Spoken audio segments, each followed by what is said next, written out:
sir. So both of you have been legendaries in your respective fields. So I would like to thank you, CBN Garu, and at the same time, Chiranjeevi Garu, for coming here and gracing my book launch. This is the most precious moment for me, and I'm extremely, extremely thankful for this. Question is to Chiranjeevi Garu. So initially, నేను మీ దగ్గరకు వచ్చినప్పుడు when I showed you this book is Mindset Shift, sir, I was very amazed to see you have a lot of knowledge. మీరు NLP గురించి Richard Bandler గురించి చెప్పారు. You said you went to London to witness that session about phobia. I mean you know all these techniques. Maybe ఆ wordings తెలియదేమో, but you know the techniques. And I was very amazed to understand that you spend a lot of time with yourself, understanding yourself. So how important has been that spending time with yourself? And దాని వల్ల అసలు ఎలాంటి ఉపయోగం ఉంది? First of all మన ప్రియతమ గౌరవ ముఖ్యమంత్రి గారు నారా చంద్రబాబు నాయుడు గారు ముఖ్య అతిథిగా ఏర్పాటు చేసినటువంటి ఈ పుస్తక ఆవిష్కరణ కార్యక్రమంలో నేను ఒక అతిథిగా రావటం, నాకు అవకాశం కల్పించినటువంటి శరణి, వారి కుటుంబ సభ్యులు, ముఖ్యంగా మంత్రివర్యులు నారాయణ గారు, తన మామయ్య గారు, నా సోదరుడు గంటా శ్రీనివాస్, అండ్ చాలామంది అతిథి మహారథులు, అండ్ ఫ్యూచర్ మన రాష్ట్ర భవిష్యత్తు, మన దేశ భవిష్యత్తు మీ కళలో కనిపిస్తుంది. అలాంటి యంగ్స్టర్స్, ఆల్ ద స్టూడెంట్స్, మీ అందరికీ సభాముఖంగా నా హృదయపూర్వక అభినందనలు, ధన్యవాదాలు, నమస్కారాలు తెలియజేసుకుంటాను. It's a great opportunity to be here one amongst you all. ఇలాగా శరుణి ఇంటికి వచ్చినప్పుడు ఒక బుక్ రాశాను. అది మీరు ముఖ్యమంత్రి గారు ఇనాగ్రేట్ చేస్తే బాగుంటుంది, వెరీ పర్పస్ఫుల్ బుక్ అని అమ్మాయి చెప్పినప్పుడు చాలా అమేజ్ అయ్యాను నేను. ఆ బుక్ని క్లుప్తంగా నేను 4-5 పేజీలు చూసినప్పుడు నాకు ఎప్పటి నుంచో ఇలాంటి పర్సనాలిటీ డెవలప్మెంట్ మీద, అలాగే సీక్రెట్ అనే ఒక బుక్ ఉండేది. అది ఎన్నో దశాబ్దాలు, 2-3 దశాబ్దాల ముందే ఆ బుక్ నేను చూడటం నాకు జరిగింది, తటస్థపడింది. అప్పుడు ఇంకా ఇండియాలో రాలేదు ఆ బుక్, దాని ట్రాన్స్లేషన్ కానీ దాని వీడియో నేను చూడటం జరిగింది. ఆ బుక్లో చెప్పిన ఎన్నో విషయాలు నాకు తెలుసో తెలియకనో నాకు నేనుగా అనుకున్న అవన్నీ ఆచరించడం మొదలుపెట్టాను నేను. అది నాకు ఎంతో హెల్ప్ అయింది. ఓ ఇలా ఉంటుందా అన్నది. సో తను అడిగిన ప్రశ్న కానీ ఇందాక గౌరవ ముఖ్యమంత్రి గారు చెప్తున్న దానికి మైండ్ సెట్ షిఫ్ట్ అనేది అత్యంత అవసరం. మనం ఒక గాడిన పడి అదే ధోరణిలో ఒక గానుగెద్దులాగా కష్టపడతాం.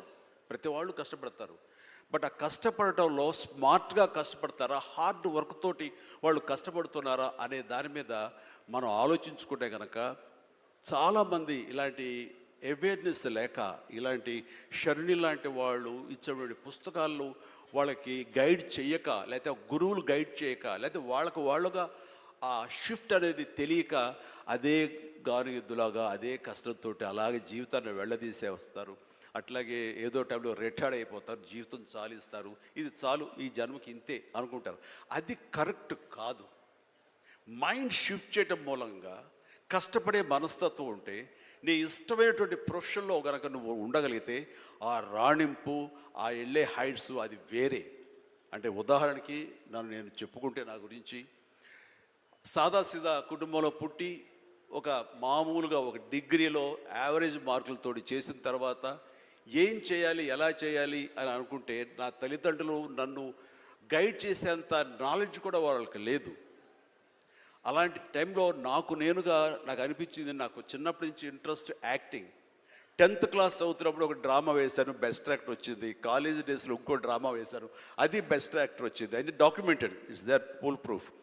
సో నాకు అనిపించింది, ఓహో మనలో గొప్ప నటుడు ఉన్నారనమాట, మనం కనుక ట్రై చేస్తే సినిమా ఇండస్ట్రీలో ఒక లెవెల్లో ఉండొచ్చు అనమాట. ఎందుకు వెళ్ళకూడదు మనం సినిమా ఇండస్ట్రీకి అని అనగానే ఎవరితో మాట్లాడినా సరే, ఏ సినిమా ఇండస్ట్రీ తక్కువ అనుకుంటున్నావా, నీకు తెలిసిన వాళ్ళు ఉన్నారా, నువ్వు వెళ్ళగానే పెద్ద గొప్ప అందగాడేవా, నేను వెల్కమ్ చేసేస్తారా అంటూ అందరూ నెగిటివ్గానే అనేవాడు. అదే సహజం, ఎందుకంటే ఇండస్ట్రీకి వెళ్ళి పాడైపోయిన వాళ్ళు అధిక సంఖ్యలో కనబడుతున్నప్పుడు నేను ఎక్కడో లింగులు ఇటుకుమంటూ నర్సాపురం మొగల్తూరు ఆ ప్రాంతం నుంచి వెళితే కనుక ఎంకరేజ్ చేసే భలే ఉన్నారో వెళ్ళరా అనేవాళ్ళు ఎందుకు ఉంటారు? కానీ లోపల నా తపన అంతా ఇది కదా, ఖచ్చితంగా వెళ్ళాలి అనిపించింది. అదే విషయం అమ్మా నాన్నలు చెప్పాను. నేను మైండ్ షిఫ్ట్ గురించి మాట్లాడుతున్నాను.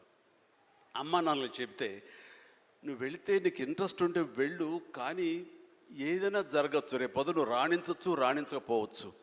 అలాంటి పరిస్థితిలో టైం వేస్ట్ కాకుండా ఇంకో కోర్స్ కూడా చేస్తే, నువ్వు చెన్నై వెళ్తానంటున్నావు, నీ ఫిలిం ఇన్స్టిట్యూట్ ట్రైనింగ్తో పాటు ఇంకో కోర్స్ కూడా చేస్తే బాగుంటుంది కదా, సపోజ్ ఇది రాణించలేదు ఇంకో దాంట్లోకి వెళ్తావు, టైం వేస్ట్ కాదు అంటే, వాళ్ళ మాట కాదనలేక, ఏమో బొమ్మ పైకి విసిరితే కాయిన్ బొమ్మ పడవచ్చు, బొలుసు పడవచ్చు, జీవితంలో ఏది మనం ఊహించి చెప్పలేం అనే ఉద్దేశంతో నేను ఏం చేశానంటే, ICWI institute of cost accountants and works of India, ఇది ఎగ్మూర్లో ఉంటుండేది చెన్నైలో. అక్కడ నైట్ కాలేజీ చేస్తూ పగలంతరేమో ఫిలిం ఇన్స్టిట్యూట్లో ట్రైనింగ్ తీసుకుంటూ అలాగా 2 జోడు గుర్రాల స్వారీ లేదా 2 పడవల మీద ప్రయాణం చేయడం ప్రయత్నం చేశాను. కానీ ఎక్కడో నాకు ఇష్టం లేనిది, అంతంత మాత్రంగా తప్పదని చేయబడ్డటువంటి ICWA కోర్స్ మీద నాకు నిరాశక్త కలిగింది.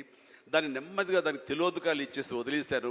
ఆ తర్వాత ఫిలిం ఇన్స్టిట్యూట్లోనే నేను ఏమైనా చేయాలి, చావో రేవో బతుకో చావు ఇక్కడే ఉండాలి, మనం ఇందులో చేయాలి. ఎప్పుడైతే నేను ఒక డెసిషన్ తీసుకున్నానో, నన్ను నేను ప్రూవ్ చేసుకోవడానికి నేను కష్టపడి పనిచేయాలి, నేను ఇందులో సాధించాలి, ఏమైనా అయ్యి తీరాలి అంటూ చాలా స్ట్రాంగ్గా నేను అనుకున్నాను. లేకపోతే నాకు జీవితం లేదు అనుకున్నాను.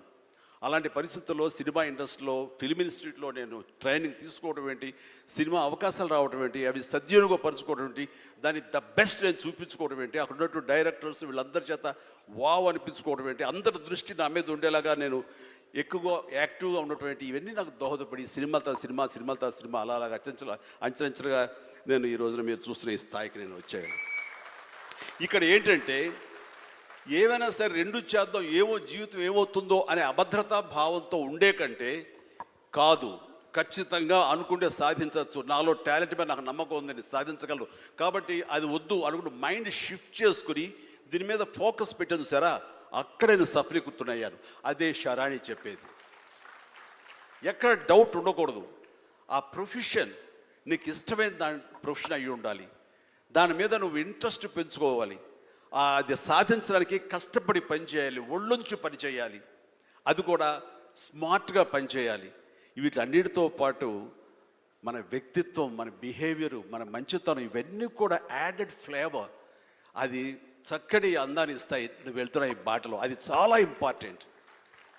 చాలామంది అత్యున్నత స్థానానికి వెళ్ళిపోతుంటారు, కానీ క్యారెక్టర్ లేకపోతే వాళ్ళు ఎంత ఎత్తుకెళ్ళినా సరే, సర్లే పెద్ద చేసేళ్ళ అని అంటారు.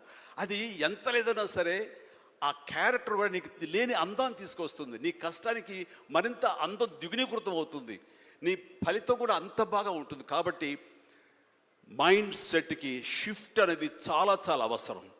ఆ రకంగా శరాణి చేసినటువంటి ప్రయత్నం సఫలీకృతం అవుతుంది, చాలామంది రీచ్ అవుతుంది, చాలామంది లబ్ధిదారులు పొందుతారు.